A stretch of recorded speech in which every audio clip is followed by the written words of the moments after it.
నమస్తే అందరికి. ఇవాళ మునక్కాయ నిల్వ పచ్చడి ఎలా చేయాలో చూద్దాం. ఏంటి మునక్కాయ పచ్చడా? అవునండి, మునక్కాయ పచ్చడే. ముందుగా మునక్కాయలను శుభ్రంగా కడిగి తడి లేకుండా తుడిచి ఆరబెట్టుకోవాలి. ఇప్పుడు మునక్కాయలు ముక్కలుగా కట్ చేసి పెట్టుకోవాలి.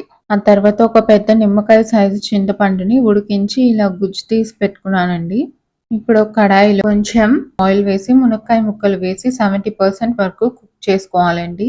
ఎక్కువగా వేగితే ముక్క మెత్తబడి విడిపోతుంది. ఆ తర్వాత ఒక కడాయిలో 2 స్పూన్లు మెంతులు, 2 స్పూన్లు ఆవాలు వేసి రోస్ట్ చేసి పొడి చేసి పెట్టుకోవాలి. ఇప్పుడు ఒక కడాయిలో 200 గ్రామ్స్ ఆయిల్ వేసుకోవాలి. ఆయిల్ హీట్ అయ్యాక అందులో జీలకర్ర, ఆవాలు, ఎండుమిర్చి వేసి వేయించుకోవాలి. అవి వేగాక ఇంగువ వేసి స్టవ్ ఆఫ్ చేసుకోవాలి. చిన్నుల్లిపాయ రెబ్బలు వేసి వేయించుకోవాలి. ఇప్పుడు ఒక గిన్నెలో 1 కప్పు కారం, 1 కప్పు ఉప్పు, పావు కప్పు పసుపు వేసి రెడీ చేసి పెట్టుకున్న మెంతులు, ఆవాల పొడి, చింతపండు గుజ్జు బాగా మిక్స్ చేసి అందులో మునక్కాయ ముక్కలు వేసి కలిపి పెట్టుకోవాలి. తాలింపు ఆరాక మునక్కాయ మిశ్రమాన్ని వేసి బాగా మిక్స్ చేసి జాడీలో స్టోర్ చేసి పెట్టుకోవాలి. అంతే అండి, నోరూరించే మునక్కాయ నిల్వ పచ్చడి రెడీ. 2 డేస్ ఆగి తింటే ఉప్పు కారాలు బాగా పడతాయి. ఇలాంటి మరిన్ని వీడియోస్ కోసం please like, share and subscribe to culinary course.